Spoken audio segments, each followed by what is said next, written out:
O cheiro de bebê é uma coisa que Neuza Pantoja nunca conseguiu descrever para quem não conhecia. Não era só talco, não era só leite morno, não era só aquela fragrância de pele nova que parece ter vindo de outro lugar mais limpo do que o mundo. Era tudo isso junto com algo que não tinha nome. Uma presença, talvez, o peso específico de alguém que ainda não sabe que o mundo pode decepcionar. Ela reconhecia esse cheiro antes de entrar no quarto. Sabia pelo volume do silêncio se o bebê estava dormindo fundo ou só cochilando. Sabia pela tensão do ar se ia acordar em 10 minutos ou em 2 horas. 20 anos cuidando de criança dão esse tipo de conhecimento que não está escrito em nenhum livro. Está nos braços, nos ouvidos, no instinto que trabalha enquanto a cabeça descansa. Lorenzo tinha 7 meses quando Neuza chegou. 7 meses, olhos escuros e sérios, e aquele jeito de olhar para tudo como se estivesse fazendo inventário do universo. Primeiro filho de Marcos Vinícius Drummond, 39 anos, empresário do agronegócio, alto, cabelos que estavam começando a ficar grisalhos nas têmporas, com aquela graça que a vida concede a alguns homens sem que eles peçam. Marcos havia perdido a esposa. Cláudia, 35 anos, veterinária, amante de plantas e de cachorros e de tudo que crescia devagar com cuidado, para um câncer de pâncreas que havia demorado 3 meses para fazer o que levaria anos para ser esquecido. Lorenzo nasceu saudável. Cláudia viu o filho uma vez, segurou ele por 40 minutos e foi embora 8 semanas depois.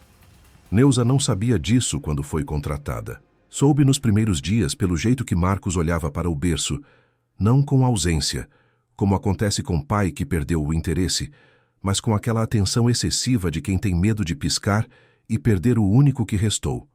Ela entendeu esse homem antes de ele dizer uma palavra, e ficou. Neuza Pantoja tinha nascido em Belém do Pará numa terça-feira de fevereiro, no calor úmido e generoso que o norte oferece como boas-vindas e nunca retira. Filha de pescador e professora primária, cresceu entre o rio e a escola. Entre o cheiro de peixe assando na brasa e o cheiro de giz novo no começo do ano.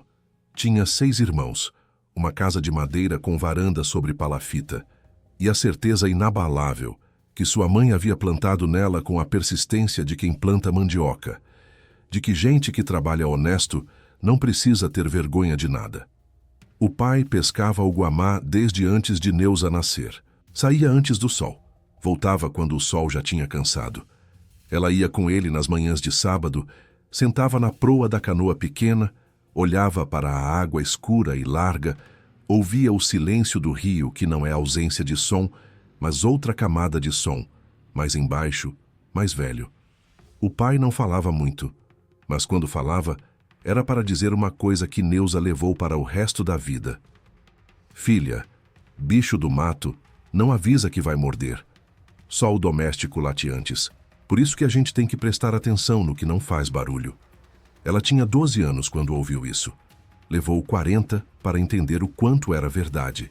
Em Belém, trabalhou como doméstica dos 15 aos 23 anos, casas de família abastada no bairro do Marizal, onde o dinheiro do cacau e da soja se transformava em azulejo importado e ar-condicionado no quarto de hóspedes. Aprendeu o código não escrito das casas ricas, como entrar num cômodo sem ser notada, como responder sem opinar, como estar presente sem ocupar espaço. Aprendeu também o que esse código escondia. As brigas depois da janela fechada, os filhos que choravam sem razão aparente. Os segredos que a arrumação da cama revela antes que qualquer palavra seja dita. Virou babá quando a terceira família para quem trabalhava teve gêmeos e não havia mais ninguém de confiança. Ficou 4 anos com esses gêmeos. Depois veio São Paulo, uma prima em Guarulhos que disse que lá pagava melhor e pagava mesmo. São Paulo assustou Neuza por exatamente 2 semanas. Depois ela decidiu que a cidade grande era igual ao Rio, barulhenta, imprevisível, mais funda do que parecia, e completamente dominável se você soubesse onde colocar o remo.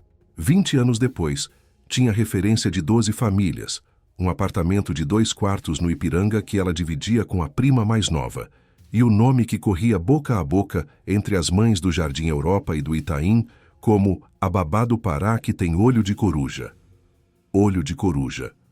Era o que disseram dela quando ela percebeu na primeira família do Itaim que o bebê tinha intolerância ao leite materno 3 dias antes da pediatra chegar à mesma conclusão. Quando ela notou na família do Jardim Europa que o pai estava bebendo mais do que devia, pelos sinais que a lixeira da garagem entregava. Quando ela identificou, numa família de Vila Nova Conceição, que a babá anterior havia mudado de comportamento porque estava sendo chantageada pela cozinheira. Ela não se metia. Não era da conta dela. Mas quando era da conta dela, quando envolvia a criança sob seu cuidado, ela agia com a precisão do pai diante do anzol certo na hora certa. Foi essa reputação que chegou até Marcos Vinícius Drummond. A primeira vez que Neuza viu Fernanda foi numa quinta-feira à tarde, 2 meses depois de ter chegado à casa de Marcos. A casa era grande, sobrado em pinheiros, 3 andares, jardim interno com ipê amarelo que estava florindo naquela época e deixava o pátio coberto de pétalas, como um tapete que a natureza arrumava toda manhã. Marcos havia comprado para Cláudia, que queria jardim. O jardim floresceu. Cláudia não viu. Fernanda chegou num carro preto, sozinha, com aquela segurança de quem está acostumada a ser olhada. 29 anos, cabelo liso, cor de caramelo escuro, vestido branco que custava mais do que o salário mensal de Neuza. Ela não sabia o valor, mas sabia o corte, sabia o tecido, sabia o tipo de roupa que se distingue das outras pela ausência de esforço. Fernanda usava roupa cara, como quem usa roupa simples. Marcos abriu a porta antes que ela tocasse a campainha. Neuza estava no jardim com Lorenzo. O bebê descobrira o ipê naquela semana e ficava olhando para as flores amarelas com uma seriedade de botânico. Ela viu o encontro pela janela lateral sem querer. Não estava espionando, estava no ângulo certo no momento certo. Marcos abraçou Fernanda por um tempo, um pouco longo demais para amigos. Fernanda riu de alguma coisa que ele disse. Entraram. Neuza voltou a atenção para Lorenzo. O bebê tinha pegado uma pétala do ipê no punho e estava examinando com os 2 olhos, alternando o foco, como quem decide se aquilo é comestível ou apenas interessante. Não come, disse Neuza. Lorenzo olhou para ela. Decidiu que a pétala era menos interessante que o rosto de Neuza. Largou. Ela sorriu. Por dentro, registrou o que havia visto. Não como suspeita. Ainda não. Como informação. O pai de coruja não julga o que vê antes de ver mais. Fernanda passou a aparecer toda semana, às vezes 2 vezes. Marcos sorria mais, chegava mais cedo do escritório, mandava menos mensagens durante o jantar. Neuza observou essas mudanças com a neutralidade de quem sabe que não é da conta dela o que o patrão faz com o coração. Com Lorenzo era diferente. Lorenzo era da conta dela. E Lorenzo, aos 7, 8, 9 meses de vida, reagia a Fernanda com aquela indiferença específica que os bebês têm para pessoas que não os veem. Não era choro. Choro seria reação. Era ausência de reação.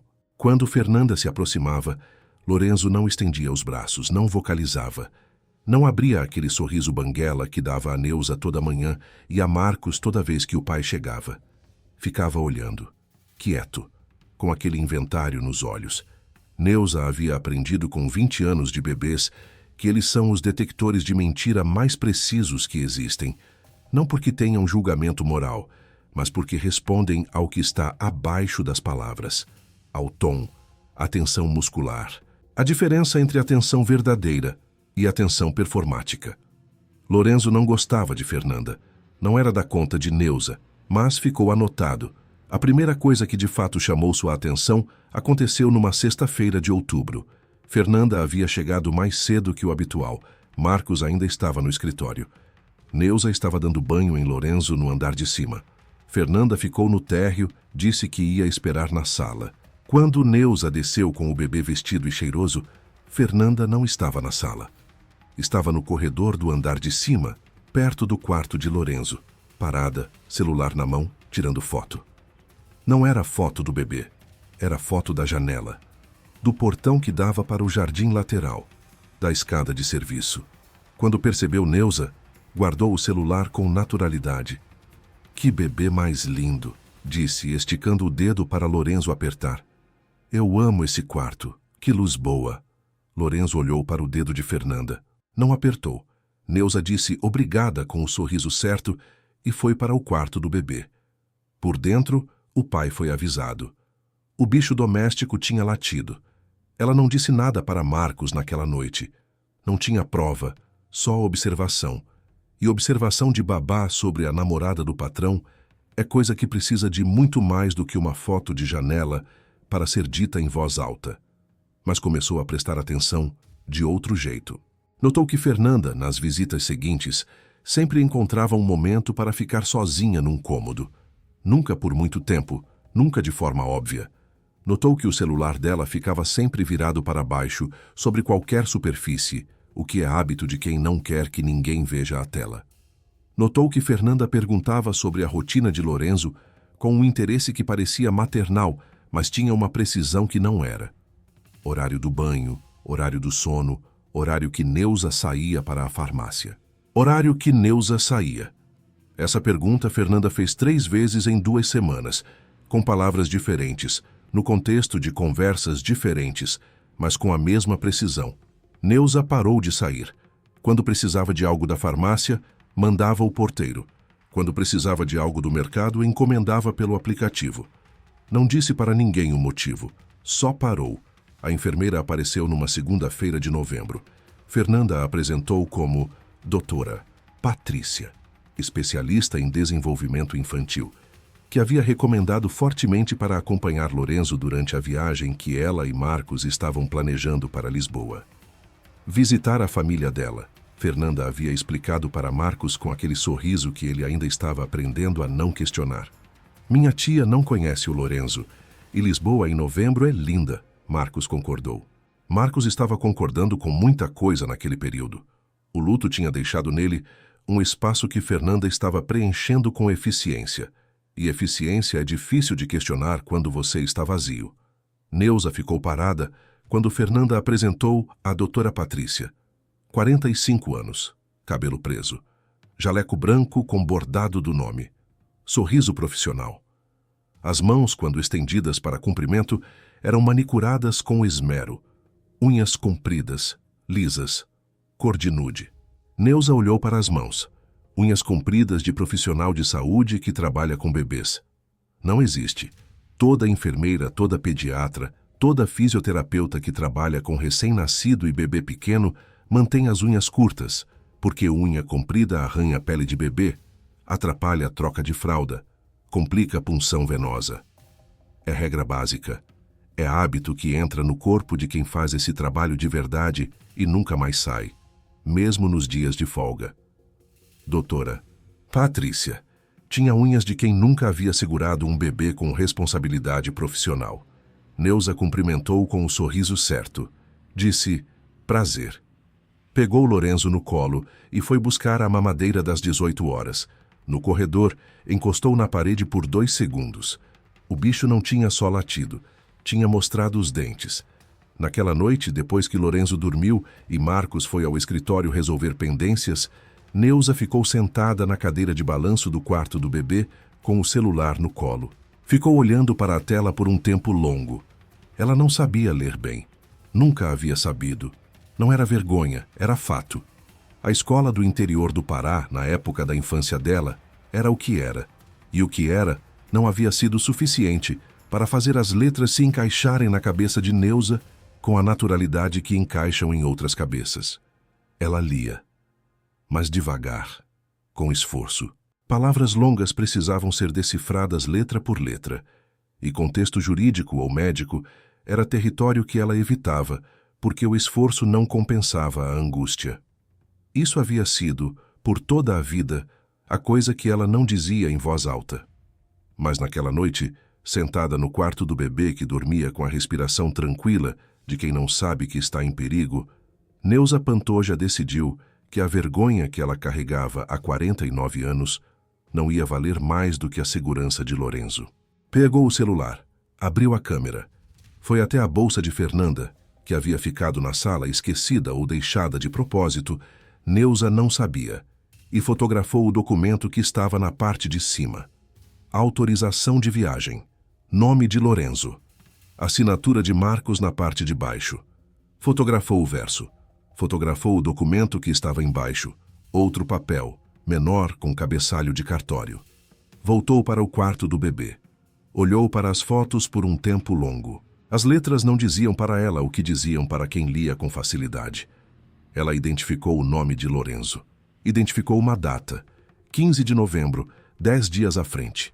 Identificou a palavra Lisboa. O resto era território que ela não conseguia mapear sozinha. Precisava de ajuda, mas não podia pedir para ninguém da casa. Não podia pedir para Marcos. Ele podia perguntar para Fernanda antes de acreditar nela. Não podia pedir para as outras funcionárias. Não sabia em quem confiar. Ficou pensando. Na manhã seguinte, às 6h30, levou Lorenzo para o passeio de sempre. A praça a 3 quarteirões da casa, com o jacarandá velho no centro e os bancos de madeira ao redor, onde os aposentados do bairro se reuniam toda manhã para resolver os problemas do Brasil. Havia um senhor que Neuza conhecia de vista, 70 e poucos anos. Cabelo completamente branco, óculos de leitura pendurados no pescoço, que lia jornal impresso com a concentração de quem está decifrando documento sagrado. Ela o havia cumprimentado algumas vezes. Sabia o nome, Senhor Benedito. Naquela manhã, Neuza se sentou no banco ao lado do dele. Bom dia, Senhor Benedito. Bom dia, minha filha.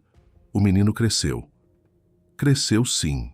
Lorenzo estava no carrinho, examinando o jacarandá com aquela seriedade de sempre. Senhor Benedito, o senhor pode me ajudar com uma coisa? O velho dobrou o jornal. Olhou para ela por cima dos óculos. Pode falar. Neuza mostrou as fotos no celular. Eu preciso que o senhor me leia isso. Não sei se está certo ou não, mas acho que tem alguma coisa errada. Benedito pegou o celular com cuidado, colocou os óculos de leitura, ampliou a imagem. Leu, virou para a segunda foto.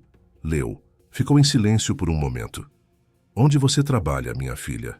Cuido do bebê desse documento. E o pai desse bebê assinou isso aqui pessoalmente? Acho que sim. Por quê? Benedito apontou para um trecho. Essa assinatura aqui embaixo. Eu fui tabelião por 32 anos. Essa firma não bate com o nome que está escrito acima. O traço do M está errado. Neuza sentiu o estômago contrair. Pode ter certeza? Não posso ter certeza, sem o documento original na mão. Mas posso ter certeza de que vale a pena desconfiar. Ele devolveu o celular. Você sabe o que esse papel autoriza? Viagem. Viagem internacional. Com autorização exclusiva da acompanhante. Ele apontou para outro trecho. Esse nome aqui, Patrícia Souza Meireles, está autorizada a transportar a criança de forma independente em caso de separação do grupo durante a viagem. É linguagem estranha para documento de turismo familiar. Neuza ficou olhando para a tela. Estranha como? Estranha como o documento que foi escrito para garantir que alguém possa levar essa criança embora sem precisar do pai. O jacarandá deixou cair 2 flores roxas no chão da praça. Lorenzo seguiu a trajetória delas com os olhos. Neuza disse, Obrigada, senhor Benedito. Cuida desse menino. Já estou cuidando. De volta à casa, Neuza tomou a primeira decisão. Ia gravar. Não sabia exatamente o que ia gravar. Não sabia se o que gravasse ia servir para alguma coisa. Não sabia se estava certa sobre Fernanda ou sobre a enfermeira. Mas o pai pescador havia ensinado que anzol, certo na hora certa, significa estar pronto antes de saber que vai precisar. Ela ia estar pronta. O celular de Neuza era um modelo médio, 2 anos de uso, tela com uma rachadura fina no canto inferior direito. A câmera funcionava bem. O microfone, ela havia descoberto gravando vídeos de Lorenzo para mandar para a família no Pará, captava som com clareza surpreendente, mesmo à distância. Ela instalou um aplicativo de gravação de áudio que ficava rodando em segundo plano com a tela apagada. Treinou usar o atalho de ativação. 2 toques na lateral do celular. O aplicativo começa a gravar. A tela fica preta. Ninguém sabe. Treinou 3 vezes no quarto do bebê, com Lorenzo no colo. Até que o movimento ficou natural como apertar botão de elevador. Depois guardou o celular no bolso do avental e esperou. Fernanda voltou na quarta-feira. Dessa vez, sem avisar Marcos. Chegou quando ele ainda estava no escritório, disse para a funcionária da portaria que tinha esquecido uma coisa na sala. A funcionária a deixou entrar porque Marcos havia dado autorização geral. Neuza estava no jardim com Lorenzo quando ouviu a porta se abrir. Ficou onde estava. 2 toques na lateral do celular. Escutou o som dos saltos de Fernanda no piso de madeira. Sala, corredor, escada. Subindo. Neuza levantou com Lorenzo no colo. Entrou pela porta dos fundos. Subiu pela escada de serviço. Fernanda estava no corredor do 2º andar, com o celular no ouvido. Neuza parou antes de dobrar a esquina. Ficou imóvel. Chegou a documentação? A voz de Fernanda era baixa, mas o corredor era silencioso. Patrícia confirmou que vai estar no aeroporto às 5h30. O voo é às 8h20. Pausa. Não, o Marcos não sabe do 2º trecho. Ele acha que é só Lisboa. O 2º trecho a Patrícia resolve com o casal depois que aterrissar. Pausa mais longa. O dinheiro foi transferido? Pausa. Quanto falta? Pausa. Tudo bem. Quando o menino chegar lá, eu mando o restante. Mas vocês não entregam antes de eu confirmar que o Marcos assinou os documentos da empresa. Silêncio.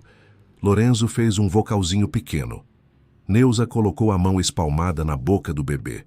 Gentilmente, não para calar, só para redirecionar a atenção. Lorenzo olhou para a mão com curiosidade científica e esqueceu de vocalizar. Fernanda continuou. O endereço em Lisboa é o mesmo que você me mandou? Rua. Não. Manda de novo por mensagem. Não quero errar. Pausa. Perfeito. 15 de novembro. 10 dias. O som dos saltos voltou. Fernanda caminhando em direção à escada principal. Neuza recuou silenciosa para o corredor de serviço. Desceu, voltou para o jardim antes que Fernanda chegasse ao térreo. Quando Fernanda saiu da casa 5 minutos depois, sorrindo para a portaria, dizendo que tinha encontrado o que procurava, Neuza estava sentada no banco do jardim com Lorenzo no colo, olhando para o IP. O celular no bolso do avental havia gravado 4 minutos e 32 segundos. Naquela noite, Neuza ligou para a filha mais velha.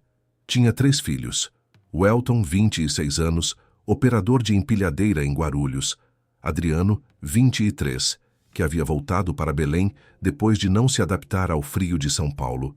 E Cleide, 21 anos, que havia feito o 1º ano de Direito numa faculdade particular do ABC Paulista, com bolsa do ProUni, e estava no 2º ano. Era Cleide que ela precisava. Ligou às 22 horas. Cleide atendeu no 3º toque com a voz de quem estava acordada, mas quieta. Estudando, provavelmente. Mãe, que foi? Cleide, preciso que você ouça uma coisa. Neuza mandou o áudio pelo WhatsApp. Cleide ouviu. Ficou em silêncio por um tempo. Mãe, fala. Isso que essa mulher está descrevendo é sequestro internacional de menor seguido de extorsão. Isso é crime federal. Tenho certeza? A parte do vocês não entregam antes de eu confirmar que o Marcos assinou os documentos da empresa é extorsão explícita. Ela está usando a criança como moeda de troca para forçar a assinatura de documento empresarial. Cleide parou. Mãe, você está segura? Estou. E o bebê? Está aqui comigo, dormindo. Outra pausa. Esse áudio é prova válida. Gravação feita por pessoa presente no local do crime ou em local onde havia expectativa razoável de privacidade pública é admissível. Você estava no corredor da casa onde trabalha. É seu local de trabalho. Você tinha razão de estar lá. Neuza respirou. O que eu faço? Você tem mais alguma coisa? Documentos, foto, alguma outra gravação? Tenho foto de um papel que estava na bolsa dela. Senhor. Benedito, um tabelião aposentado que fica na praça, disse que a assinatura do pai está errada no papel. Manda tudo para mim agora. E mãe, não fala com o pai da criança ainda. Se ele falar com ela antes da polícia, ela some com as provas. E se ele quiser saber por que eu não avisei antes? Cleide ficou em silêncio por um segundo. Depois disse, com aquela calma de quem está aprendendo a pensar com precisão. Você vai dizer que precisava ter certeza antes de acusar a mulher que o patrão ama. Que você não ia destruir uma relação com suspeita, que você esperou ter prova. Neuza ficou olhando para o teto do quarto do bebê. Cleide. Mãe. Você vai ser uma boa advogada. A filha riu. Aquele riso que tinha a voz da mãe. O mesmo timbre, a mesma reserva antes da abertura. Vai dormir, mãe. Amanhã você vai precisar estar descansada. Na manhã seguinte, Neuza acordou às 5h30. Lorenzo ainda dormia. Ela ficou parada na porta do quarto dele por um momento, ouvindo a respiração regular e tranquila, olhando para aquele rostinho que não sabia de nada. As bochechas redondas, os punhos fechados, aquela paz específica dos bebês que ainda não aprenderam que a paz precisa ser defendida.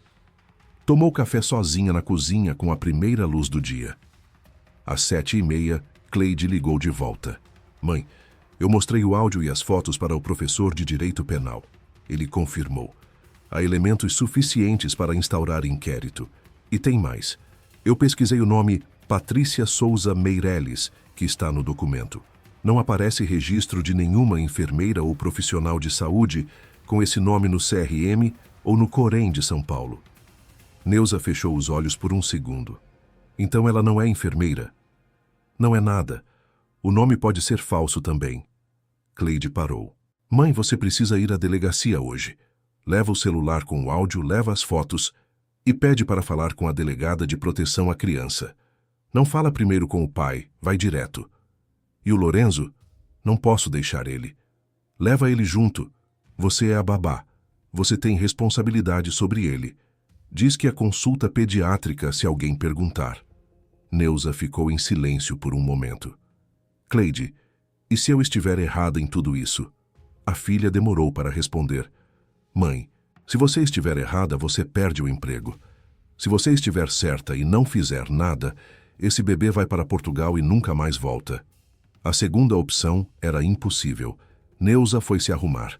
A Delegacia de Defesa da Mulher e Proteção à Criança ficava a 20 minutos de táxi. Neuza chegou às 9h10 da manhã com Lorenzo no carrinho e o celular no bolso do avental. Esperou 40 minutos. Nesse tempo, Lorenzo descobriu que o teto da delegacia tinha uma mancha que parecia um pato e ficou apontando para ela com seriedade de ornitólogo. A delegada que a atendeu chamava-se Doutora Renata Silveira, 40 e poucos anos, cabelo curto, expressão de quem já ouviu muita coisa e ainda consegue se surpreender quando a coisa é grave o suficiente. Neuza contou tudo, com o vocabulário que tinha, na ordem que conseguia organizar, sem floreio. A delegada ouvia e anotava. Quando Neuza parou, doutora Renata disse: Você gravou a conversa? Gravei. Posso ouvir?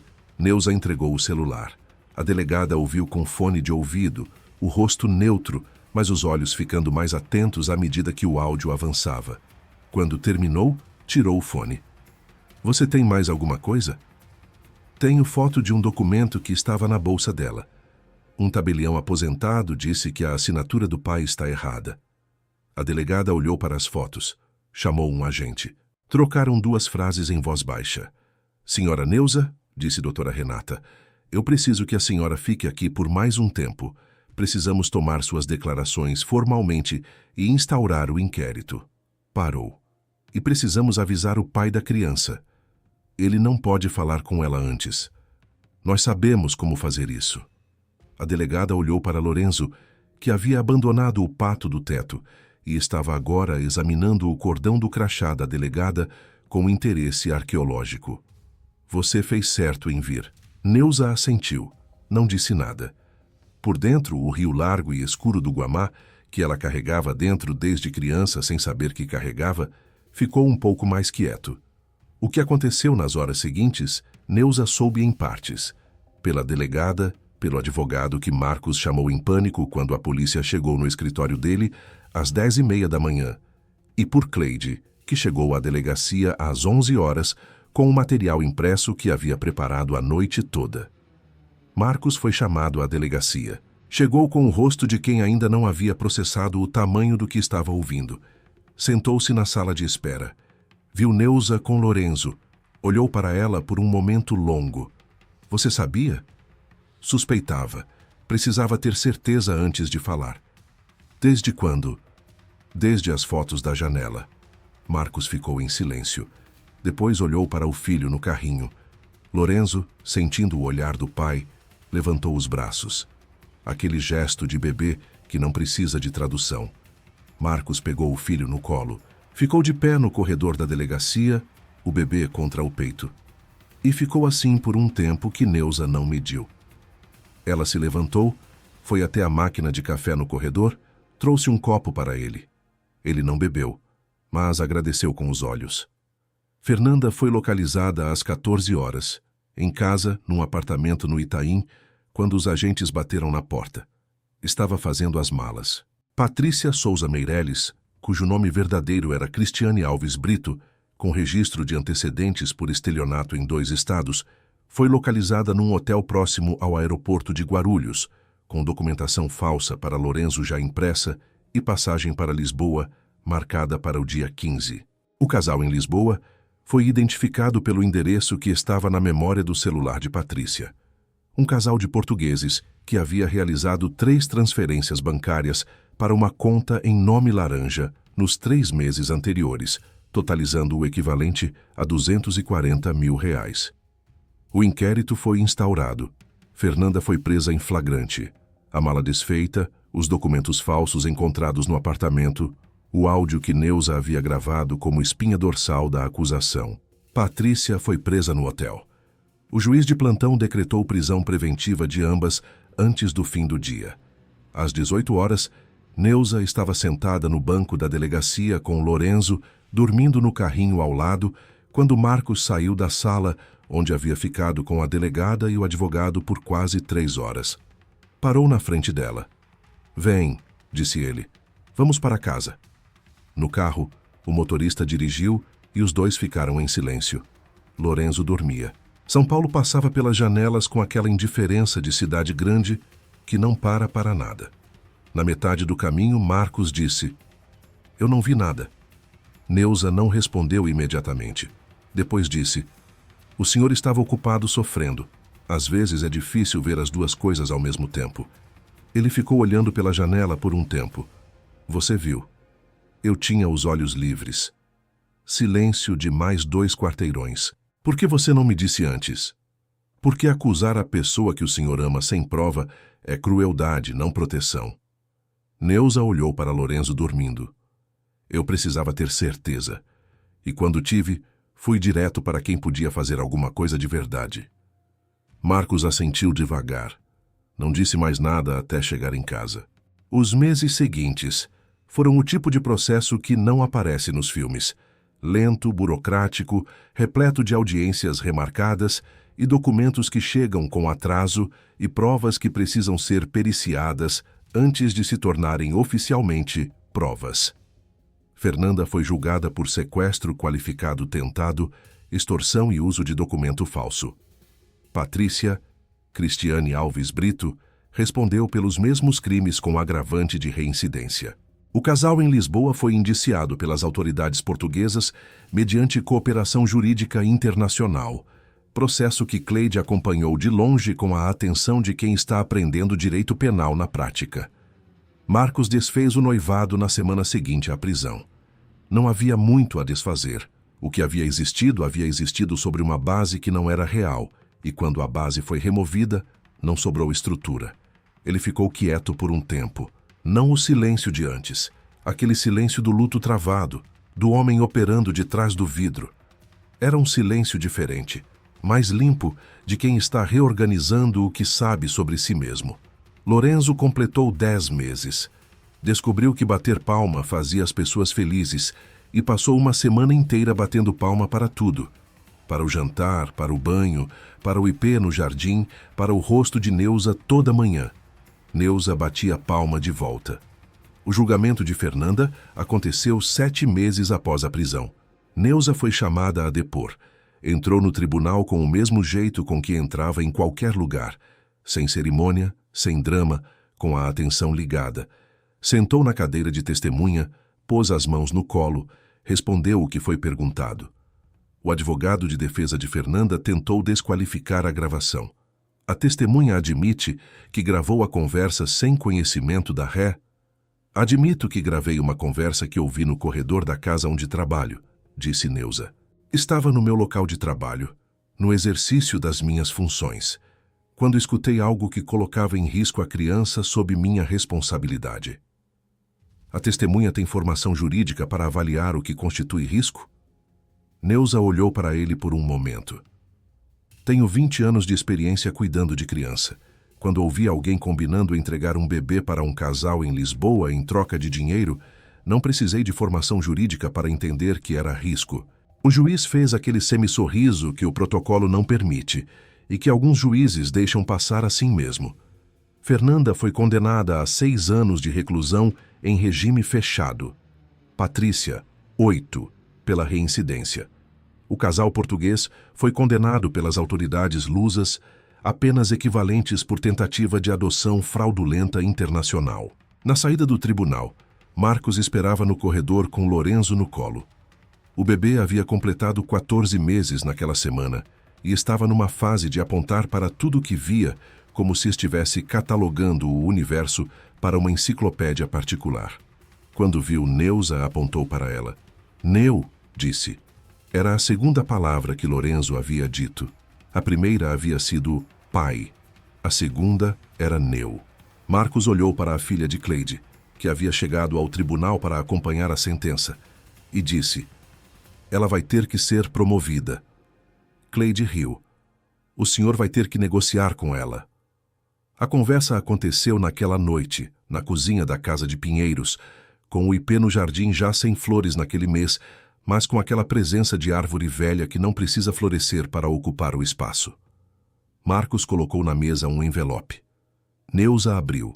Dentro havia um contrato, por tempo indeterminado, com salário que era o dobro do atual, plano de saúde familiar que cobria os 3 filhos dela, incluindo Adriano, que havia voltado para o Pará, e uma cláusula que dizia: Neuza Pantoja exercerá, além das funções de cuidadora, o papel de referência de proteção de Lorenzo Drummond, com autoridade para tomar decisões de segurança em nome da família, na ausência do responsável legal.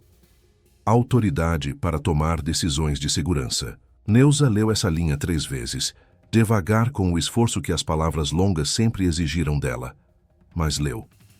Isso aqui quer dizer que eu posso agir sem precisar pedir autorização? Quer dizer que eu confio no seu julgamento mais do que no meu quando se trata de proteger meu filho. Neuza dobrou o contrato, colocou na mesa. Tem mais uma coisa que preciso. Marcos esperou. Quero que o senhor pague o semestre da Cleide. Ela vai precisar de ajuda para terminar o curso. Marcos ficou olhando para ela por um momento. Depois disse: feito. E quero folga toda quarta-feira à tarde para ir à aula. Que aula? De leitura. Neuza disse isso sem baixar os olhos, com aquela dignidade de quem carregou uma coisa por tempo demais e decidiu que já foi. Tem um projeto de alfabetização de adultos na biblioteca do bairro. Eu me inscrevi ontem. Marcos assentiu. Não disse nada que pudesse diminuir o peso daquele momento. Toda quarta-feira, disse ele. Pode ir. Neuza pegou o contrato de volta. Dobrou com cuidado, guardou no bolso do avental. Do jardim, o ipê que Cláudia havia escolhido ficou quieto naquela noite sem vento. Apenas presente, aquela presença de coisa que permanece depois de tudo que passa. Lorenzo dormia no andar de cima. Neuza ficou na cozinha mais um pouco, com o café que havia ficado morno na xícara, ouvindo o silêncio da casa. Era o bom. 7 meses depois. A primeira vez que Neuza leu uma história inteira para Lorenzo sozinha, sem travar, sem precisar juntar letra por letra com a testa franzida, sem o esforço que durante 49 anos havia feito as palavras custarem mais do que deveriam. Foi numa tarde de agosto, com o ipê florindo de novo, e Lorenzo sentado no colo dela no banco do jardim. O livro era simples, 12 páginas, um leão que tinha medo do trovão. Ela leu. As palavras vieram. Devagar ainda, mas vieram, sem custo, sem angústia, com aquele fluxo que ela havia visto nos outros a vida inteira e nunca soubera se ia chegar para ela. Lorenzo acompanhou com o dedo as ilustrações. O leão, a chuva, o arco-íris no final. Quando ela fechou o livro, ele abriu de novo. Gesto claro. De novo. Neuza riu. Leu de novo. Quando terminou pela segunda vez, Lorenzo colocou a cabeça no ombro dela com aquele peso específico de bebê que está quase dormindo, mas não quer perder o momento. Aquele peso que Neuza havia aprendido a receber com os braços certos, com a pressão certa nas costas, com a firmeza que diz eu estou aqui e não vou a lugar nenhum. O celular vibrou. Era Cleide. Mãe, passei na segunda fase da OAB. Neuza ficou olhando para a mensagem por um momento. Depois digitou devagar com os dedos que estavam aprendendo junto com ela. Eu sabia. Boa noite, filha. Ergueu os olhos para o IP. As flores amarelas caíam devagar na tarde de agosto, cobrindo o banco e o chão e os ombros de uma mulher que havia passado 49 anos acreditando que algumas coisas não eram para ela, e que havia descoberto na cozinha de um homem que perdeu tudo e foi encontrando de volta que a única coisa que nunca é para todo mundo é a desistência. Lorenzo dormiu. O jardim ficou cheio de flores, e a tarde continuou.